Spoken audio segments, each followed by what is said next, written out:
उनको हमने कनेक्ट कर दिया कि इन लोगों की ट्रेनिंग वहाँ पे हो, ताकि ये $200-300 कमाने के काबिल हो जाए और पूरी की पूरी फैमिली एक जो नस्ल दर नस्ल गुर्बत है उससे बाहर निकल आए।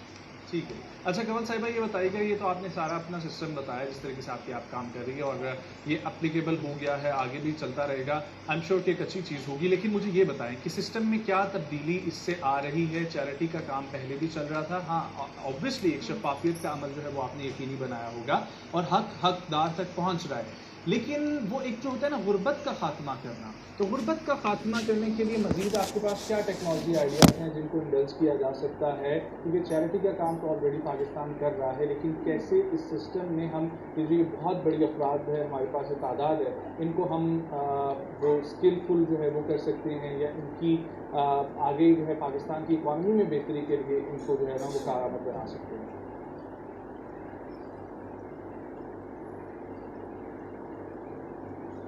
आपका बहुत अच्छा सवाल है और मुझे बड़ी खुशी हुई कि आपने ये सवाल पूछा।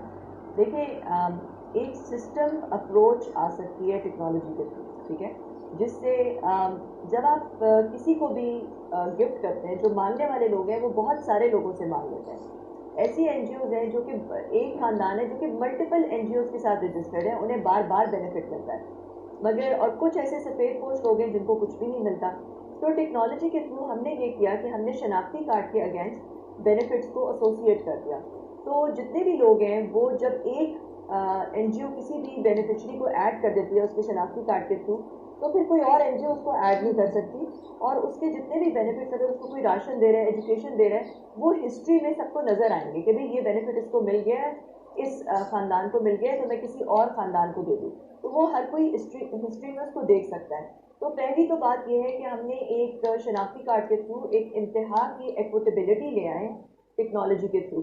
दूसरी बात यह है कि हमने बड़े बड़े कमर्शियल सर्विस प्रोवाइडर्स को, जो पाकिस्तान में स्कूल सिस्टम्स हैं, allied school system, superior school system, educator से भी बातचीत चल रही, उनको हमने ऐप पे कनेक्ट कर दिया कि वहाँ पे आप गरीब के बच्चे को जो है वो पढ़ा सकें और उनको स्पॉन्सर कर सकें, ताकि वो नस्ल दर नस्ल गुर्बत से निकल आए। अब देखिए, नस्ल दर नस्ल गुर्बत क्या होती है? नस्ल दर नस्ल गुर्बत ये है कि जब मैं, अगर कोई बंदा गरीब है, उसका बाप भी गरीब होगा, उसका दादा भी गरीब होगा, उसका बच्चा भी गरीब होगा, उसका पोता भी गरीब होगा, और इसलिए होता है क्योंकि बचपन में जब आपको सही ग़िज़ाइयत नहीं मिलती तो आपके दिमाग की उस तरह से नशो-नुमा नहीं हो सकती और स्टंटेड ग्रोथ होती है, और फिर पढ़ाई के भी उस तरह के मौके नहीं मिलते। तो जब वही बच्चा बड़ा होता है, वो किसी दूसरे से कम्पीट नहीं कर सकता जो कि इस साइकिल ऑफ डिसएडवांटेज से नहीं गुजरा। तो हम ये अर्ज कर रहे हैं पाकिस्तानियों को, जिनको अल्लाह ताला ने दिया है।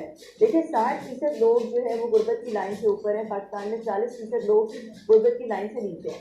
तो जिसको अल्लाह ने दिया है, अगर वो एक फैमिली का भी जिम्मा ले ले कि वो उनको बेसिक ग्रोसरी दे दे महीने की, और बेसिक एजुकेशन उनके बच्चों को दे दे, अगर एक नस्ल को सपोर्ट कर देगा तो अगली नस्ल को उस सपोर्ट की ज़रूरत नहीं पड़ेगी, और वो नस्ल दर नस्ल गुर्बत की जो साइकिल है वो उससे निकल आएंगे। और ये टेक्नोलॉजी के थ्रू काफ़ी ज़्यादा मुमकिन है, पॉसिबल है। तो ये हमारा एक सिस्टमैटिक अप्रोच है टू पॉवर्टी एरेडिकेशन। एग्री, आपकी सिस्टमेटिक अप्रोच बिल्कुल मुझे समझ में आती है। आप मुझे ये थोड़ा सा क्लियर कर दें, आप इस मकसद के तहत आई हैं कि आपने पॉवर्टी खत्म करनी है, इसलिए आप गरीबों पे काम कर रही हैं। ये बात मुझे समझ आ गई। एजुकेशन बहुत अच्छी चीज़ है, उसको फ़रोग़ देना बहुत ज़रूरी है। लेकिन हम ये एक्सपेक्ट कर रहे हैं आपसे कि आपके पास जब इतना एक्सपीरियंस है इंटरनेशनल कंपनीज का, आप बहुत अच्छी जगहों पे सर्व कर चुकी हैं, तो ऑलरेडी पाकिस्तान में जो टेक्नोलॉजी का बूम इस वक्त आ रहा है आहिस्ता आहिस्ता, और जो बहुत सारे बच्चे इस वक्त कंफ्यूज हैं, एक स्ट्रीम लाइन में चल रहे हैं, उन बच्चों को इस वक्त एक अच्छी मेंटोरशिप की जरूरत है। सो बेसिक सवाल ये है कि टेक्नोलॉजी के लिए क्या किया जा रहा है पाकिस्तान में आपके थ्रू?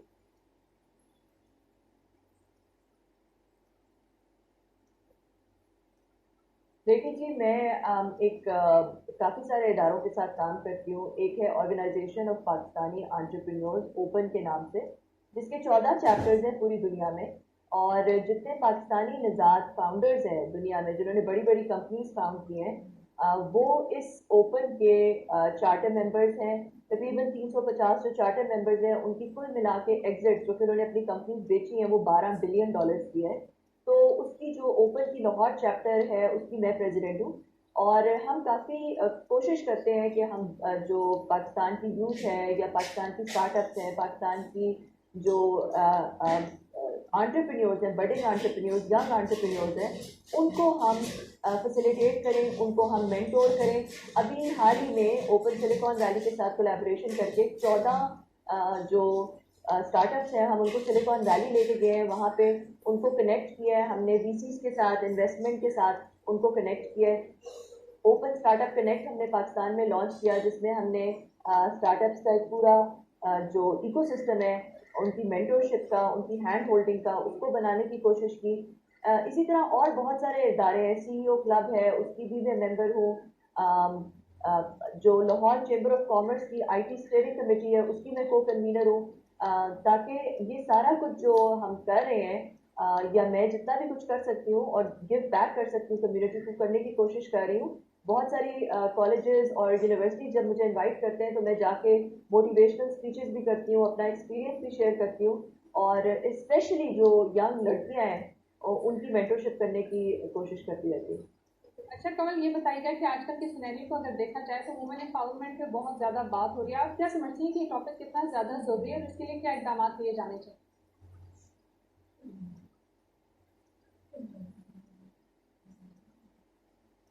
देखिए जी, वुमेन एम्पावरमेंट बहुत इम्पॉर्टेंट है, क्योंकि सदियों से औरतों को अनफॉर्चुनेटली उस तरह के मौके नहीं मिल रहे जिस तरह के मौके उनको मिलने चाहिए थे। पाकिस्तान में 51% आबादी है औरतों की, ठीक है। तो इस वजह से पाकिस्तान में और भी ज़्यादा ज़रूरत है कि हम, अगर 51% इकोनॉमी से बाहर रहेगा तो इकोनॉमी में बहुत बड़ा स्ट्रेन है वो। तो पाकिस्तान में ज़रूरी है कि ख़वातीन को और से ज़्यादा और इनेबल किया जाए। और देखिए, आईटी तो एक ऐसी फील्ड है जो कि घर बैठे भी, हमारी कल्चरली मसला ये है कि बहुत सारी जो औरतें हैं वो घर से बाहर नहीं निकल सकती, या बच्चों की जिम्मेदारियां होती हैं, मगर आईटी एक ऐसी फील्ड है जिसमें वो घर बैठे भी फ्रीलांसिंग के थ्रू कमाई कर सकती हैं। और ये मौका पहले नहीं था। देखिए, हमारे पाकिस्तान में इस वक्त 69% लोग जो है वो 30 साल से कम उम्र के हैं, विच ट्रांसलेट्स टू रफली about 150 million people are less than 30 years old. तो ये बहुत बड़ी अपॉर्चुनिटी है। डेमोग्राफिक्स हमारी साइड पे हैं, जो कि दुनिया के पास ये एडवांटेज नहीं है, हमारे पास ये एडवांटेज है। तो अगर हम एक सिस्टमैटिक तरीके से एक पॉलिसी के थ्रू, गवर्नमेंट को भी इसमें इकदाम करने चाहिए। अगर हम इस यूथ की प्रॉपर ट्रेनिंग, प्रॉपर मेंटरशिप करें और उनको आईटी स्किल्स दें, तो पाकिस्तान इकोनॉमी काफ़ी ज़्यादा फ्लरिश कर सकती है, हमारी आईटी एक्सपोर्ट इनकम काफ़ी इंक्रीज हो सकती है, और हमारी आईटी इंडस्ट्री एक बहुत दुनिया में बड़ी इंडस्ट्री बन के सामने आ सकती है। थैंक यू सो मच करल चीमा साहिबा फॉर ज्वाइनिंग। बहुत अच्छा लगा आपसे बात करके, और आपका विजन और मिशन मेरा ख्याल है कि बहुत अच्छा है, और उसमें बहुत ये ज़रूरी है कि ये वाला मैसेज देना तमाम लोगों को कि अगर आप लोगों की फैमिली अच्छी तरीके से सर्वाइव कर रही है आज के इस इन्वायरमेंट में, तो आप ये ज़रूरी है कि अपने ख़ानदान के किसी भी एक बच्चे, ऑब्वियसली आपके ख़ानदान में कई लोग ऐसे होंगे जो आपकी मदद के मुस्तहिक होंगे, आप लोग उनकी मदद करें, अपने करीब से काम शुरू करें। और डेफिनेटली पाकिस्तान वैसे चैरिटेबल सेकेंड नंबर पर या थर्ड नंबर पर जब गिना जाता है, तो उसकी वजह ये है कि बहुत बड़े पैमाने पे हम लोग मदद करते हैं लोगों की। इसको बरकरार रखने की बहुत ज़्यादा ज़रूरत है। एक ब्रेक की तरफ पढ़ेंगे, वापस आएंगे हमारे साथ।